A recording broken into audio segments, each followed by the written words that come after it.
Hello dear 10th students, ಇಂದು ನಡೆದಂತಹ mid term examination social science ಈ ಒಂದು ಪರೀಕ್ಷೆಯ ಕೀ ಆನ್ಸರ್ಸ್ಗಳನ್ನು ಇಲ್ಲಿ ಡಿಸ್ಕಷನ್ ಮಾಡ್ತಾ ಹೋಗೋಣ ವಿದ್ಯಾರ್ಥಿಗಳೇ. ಫಸ್ಟ್ ಕ್ವೆಶ್ಚನ್ ನೋಡಿ, ಸರ್ಕಾರವನ್ನು ಜಾರಿಗೆ ತಂದಂತಹ ಬ್ರಿಟಿಷ್ ಅಧಿಕಾರಿ ಯಾರು ಅಂತ ಕೇಳಿದ್ದಾರೆ. ಉತ್ತರ ರಾಬರ್ಟ್ ಕ್ಲೈವ್ ಆಗಿದೆ. ಇನ್ನು ಬ್ರಹ್ಮ ಸಮಾಜದ ಸ್ಥಾಪಕರು ಯಾರು ಅಂತ ಕೇಳಿದ್ದಾರೆ. Option B Rajaram Mohan Roy. ಇನ್ನು ಮೂರನೇ ಪ್ರಶ್ನೆ, ಶಿಕ್ಷಣ ಹಕ್ಕು ಕಾಯ್ದೆ ಜಾರಿಗೆ ಬಂದಿದ್ದು ಯಾವಾಗ ಅಂತ ಕೇಳಿದರೆ 2009ರಲ್ಲಿ ಶಿಕ್ಷಣ ಹಕ್ಕು ಕಾಯ್ದೆ ಜಾರಿಗೆ ತರಲಾಗಿದೆ. ಇನ್ನು ನಾಲ್ಕನೇ ಪ್ರಶ್ನೆ, ಮಾನವ ಕುಲ ತಾನೊಂದೇ ಒಲಂ ಅಂತಕ್ಕಂತಹ ಒಂದು ಹೇಳಿಕೆಯನ್ನು ಕೊಟ್ಟಂತಹ ವ್ಯಕ್ತಿ ಯಾರು ಅಂತ ಕೇಳಿದರೆ. ಉತ್ತರ ಆಪ್ಷನ್ ಡಿ ಪಂಪ. ಇನ್ನು ಐದನೇ ಪ್ರಶ್ನೆ, ಪೂರ್ವ ಘಟ್ಟಗಳು ಮತ್ತು ಪಶ್ಚಿಮ ಘಟ್ಟಗಳು ಸಂಧಿಸ್ತಕ್ಕಂತಹ ಸ್ಥಳ ಯಾವುದು ಅಂತೇಳಿ ಇಲ್ಲಿ ಕೇಳಿದರೆ. ಆಪ್ಷನ್ ಬಿ ನೀಲಗಿರಿ ಬೆಟ್ಟಗಳಲ್ಲಿ. ಆರನೇ ಪ್ರಶ್ನೆ, ಭಾರತದಲ್ಲಿ ಅತಿ ಹೆಚ್ಚು ಮಳೆಯನ್ನು ಪಡೆಯತಕ್ಕಂತಹ ಒಂದು ಪ್ಲೇಸ್ ಯಾವುದಪ್ಪ ಅಂದರೆ ಮೌಸಿನ್ ರಾಮ್. ಇನ್ನು seventh question, doctor MS Swaminathan ಅವರನ್ನು ಭಾರತದ ಹಸಿರು ಕ್ರಾಂತಿಯ ಪಿತಾಮಹ ಎಂದು ಕರೆಯಲಾಗುತ್ತದೆ ಏಕೆಂದರೆ ಅಂತ ಕೇಳಿದರೆ ಇಲ್ಲಿ ಆಪ್ಷನ್ ಸಿ ಏನಿದೆನೋ, ಅವರು ಕೃಷಿಯಲ್ಲಿ ಸುಧಾರಿತ ತಂತ್ರಜ್ಞಾನವನ್ನು ಜಾರಿಗೆ ತಂದರು ಅದರಿಂದಾಗಿ. ಇನ್ನು ಎಂಟನೇ ಪ್ರಶ್ನೆ, ಶ್ರುತಿಗೆ ಅಕ್ಷರ ಎಂಬ ಹೆಸರಿನ 6 ವರ್ಷದ ಮಗಳಿದ್ದಾಳೆ.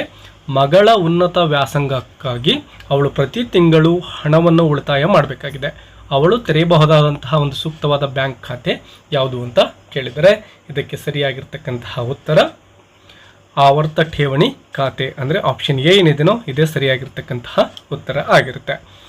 ಇನ್ನು ಈ ಒಂದು ಸೆಕೆಂಡ್ ಮೇನಲ್ಲಿ ಪ್ರತಿಯೊಂದು ಪ್ರಶ್ನೆಗೂ ಒಂದೊಂದು ವಾಕ್ಯದಲ್ಲಿ ಉತ್ತರ ಬರೆಯಿರಿ ಅಂತ ಕೇಳಿದರೆ.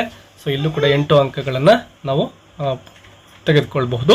9ನೇ ಪ್ರಶ್ನೆ ನೋಡಿ, ಡಚ್ಚರ ವಿರುದ್ಧ ಹೋರಾಡಿದ ವೈನಾಡಿನ ದೊರೆಯನ್ನು ಹೆಸರಿಸಿ ಅಂತ ಇದೆ. ಉತ್ತರ ಇದಕ್ಕೆ ಮಾರ್ತಾಂಡ ವರ್ಮ ಅಂತಕ್ಕಂಥದ್ದು ಸರಿಯಾಗಿರ್ತಕ್ಕಂತಹ ಆನ್ಸರ್ ಆಗಿರುತ್ತೆ, ಮಾರ್ತಾಂಡ ವರ್ಮ.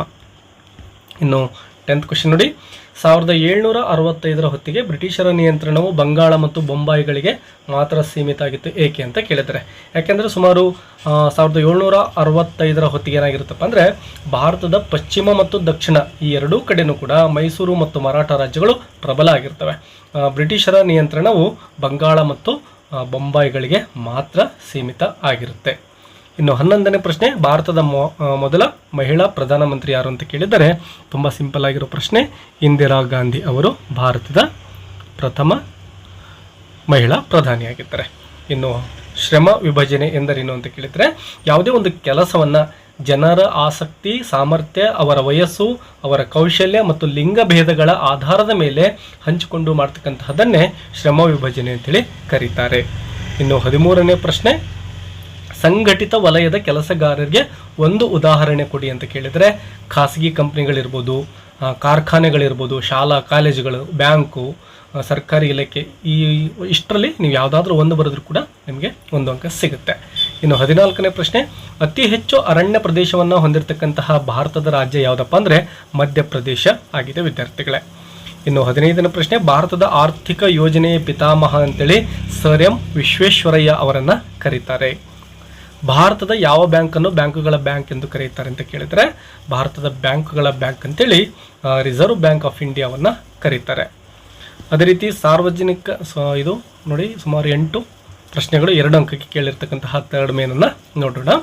17ನೇ ಪ್ರಶ್ನೆ ನೋಡಿ, ಸಾರ್ವಜನಿಕ ಭದ್ರತೆ ಒದಗಿಸುವಲ್ಲಿ ರೈಲ್ವೆ ರಕ್ಷಣಾ ಪಡೆಯು ಕೇಂದ್ರ ಗೃಹ ಮಂತ್ರಾಲಯಕ್ಕೆ ಹೇಗೆ ಸಹಾಯ ಮಾಡುತ್ತದೆ ಅಂತ ಕೇಳಿದ್ದಾರೆ.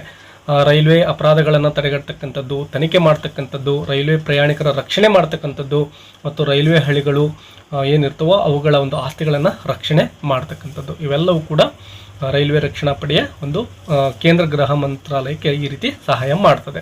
ಇನ್ನು ಆಪ್ಷನ್ ಕೇಳಿದರೆ ಕೋಮುವಾದವನ್ನು ಹೇಗೆ ನಾವು ನಿಯಂತ್ರಣ ಮಾಡ್ಬೋದು ಅಂತೇಳಿ ಸರ್ವಧರ್ಮ ಸಮಭಾವವನ್ನು ಪ್ರೇರಣೆ ಮಾಡ್ತಕ್ಕಂಥದ್ದು, ಜಾತ್ಯತೀತ ತತ್ವವನ್ನು ಬಲಪಡಿಸ್ತಕ್ಕಂಥದ್ದು ಮತ್ತು ರಾಷ್ಟ್ರೀಯವಾದವನ್ನು ಬೆಳೆಸ್ತಕ್ಕಂಥದ್ದು, ಎಲ್ಲ ನಾಗರಿಕರನ್ನು ಸಮಾನ ದೃಷ್ಟಿಯಿಂದ ಕಾಣ್ತಕ್ಕಂಥದ್ದು, ಏಕರೂಪ ನಾಗರಿಕತೆ ಸಂಹಿತೆಯನ್ನು ಜಾರಿಗೊಳಿಸ್ತಕ್ಕಂಥದ್ದು, ಈ ರೀತಿಯ ಕ್ರಮಗಳನ್ನು ತೆಗೆದುಕೊಳ್ಬೇಕಾಗುತ್ತೆ. 18ನೇ ಪ್ರಶ್ನೆ, ಇತ್ತೀಚೆಗೆ ಅಸ್ಪೃಶ್ಯತೆಯು ಆಚರಣೆಯು ಕಡಿಮೆ ಆಗ್ತಾ ಇದೆ ಏಕೆ ಅಂತ ಕೇಳಿದರೆ. ಯಾಕೆಂದರೆ ನೋಡಿ 17ನೇ ವಿಧಿ ಏನು ಮಾಡುತ್ತೆ, ಅಸ್ಪೃಶ್ಯತೆಯನ್ನು ನಿಷೇಧಿಸಿದೆ. ಅದರ ಜೊತೆಗೆ ಒಂದು ವೇಳೆ ಈ ಒಂದು ಅಸ್ಪೃಶ್ಯತೆ ಆಚರಣೆಯನ್ನು ಮಾಡಿದರೆ ಅದನ್ನು ಶಿಕ್ಷಾರ್ಹ ಅಪರಾಧ ಅಂತೇಳಿ ಕನ್ಸಿಡರ್ ಮಾಡಬೇಕಾಗುತ್ತೆ. ಅದೇ ರೀತಿ 1955ರಲ್ಲಿ ಒಂದು ಕಾಯ್ದೆಯನ್ನು ಜಾರಿಗೆ ತರಲಾಗಿದೆ. ಅದು ಯಾವುದಪ್ಪ ಅಂದರೆ ಅಸ್ಪೃಶ್ಯತಾ ಅಪರಾಧಗಳ ಕಾಯ್ದೆ ಅಂತಕ್ಕಂಥದ್ದು. ಅದೇ ರೀತಿಗೆ 1976ರಲ್ಲಿ ನಾಗರಿಕ ಹಕ್ಕುಗಳ ಸಂರಕ್ಷಣಾ ಕಾಯ್ದೆ ಅಂತಕ್ಕಂತಹ ಒಂದು ಹೆಸರನ್ನು ಅದಕ್ಕೆ ಇಡಲಾಗುತ್ತೆ. ಅದರ ಜೊತೆಗೆ ಸಾರ್ವತ್ರಿಕ ಮತದಾನದ ಹಕ್ಕನ್ನು ನೀಡಿರ್ತಕ್ಕಂಥದ್ದು. ಇನ್ನು ಇಂದಿನ ಔದ್ಯೋಗಿಕ ಸಮಾಜದಲ್ಲಿ ವಿಶೇಷ ಪರಿಣಿತಿಯು ಆದ್ಯತೆಯನ್ನು ಪಡೆದಿದೆ ಹೇಗೆ ಅಂತ ಕೇಳಿದರೆ, ಸೊ ವಿದ್ಯಾರ್ಥಿಗಳೇ ಆಲ್ಮೋಸ್ಟ್ ಇವೆಲ್ಲ ಒಂದು ಕ್ವಶನ್ಸ್ಗಳಿಗೂ ಕೂಡ ನಿಮ್ಮ ನೋಟ್ಸಲ್ಲಿ ಆನ್ಸರ್ಗಳಿರ್ತವೆ. ಡಿಟೇಲ್ ಆನ್ಸರ್ ಬೇಕು ಅಂದರೆ ಲಾಂಗ್ ಟೈಪ್ ಆನ್ಸರ್ಸ್ ಅಂತೇಳಿ ಕಮೆಂಟ್ ಮಾಡಿ, ಇವುಗಳಿಗೂ ಕೂಡ ಆನ್ಸರ್ಸ್ಗಳನ್ನು ಕೊಡಲಿಕ್ಕೆ ಪ್ರಯತ್ನ ಮಾಡ್ತೀನಿ. ಇಲ್ಲಾಂದರೆ ಸುಮ್ಮನೆ ಅನ್ನೆಸೆಸರಿ ವಿಡಿಯೋ ತುಂಬ ಲೆಂತಿ ಆಗುತ್ತೆ. ಮತ್ತೆ ಸಿಗೋಣ. Take care and all the best.